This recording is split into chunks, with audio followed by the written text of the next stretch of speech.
Firstly, I would like to thank each and every one of the panelists. I'm so happy to have all of you on this fourth edition of TGILF. And the question itself has the answer. Let's start with the name of Clarice Lispector from Brazil, Gabriel Garcia Marquez from Colombia, Isabel Allende from Chile, Haruki Murakami from Japan, or Orhan Pamuk from Turkey.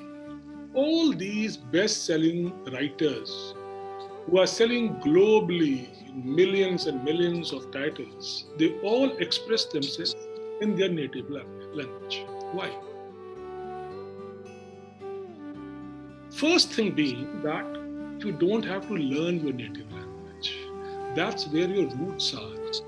You write first and you learn your language afterwards. Whereas if I have to go away from my native language to write, first I'll have to learn the language, the grammar, the diction, the semantics, and only then I can write. So that's the power of native language, that you can start expressing even before you can know how to write, even before you know the grammar, the syntax, what is right and what is wrong. Second part is native language gets passed on to you via your genetic code also. So all the stories of your region, all the poetry of your region, all the anecdotes, all the history of your region, they get passed on to you via your genes, and they are a part of you. Therefore, expressing in native language, trying to highlight the stories around you of your society, your city, your country, your region becomes easy.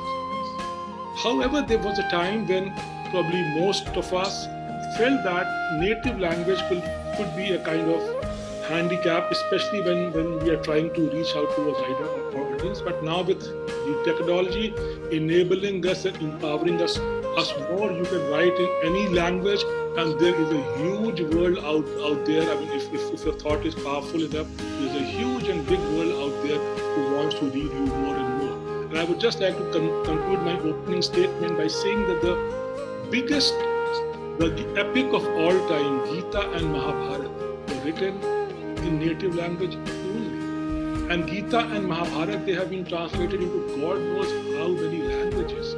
So irrespective of what language you speak, what language you write, the need of the hour is to tell compelling stories. The world is looking for compelling stories which are powerful, impactful, which have that power to change life, to alter courses, to impact hearts.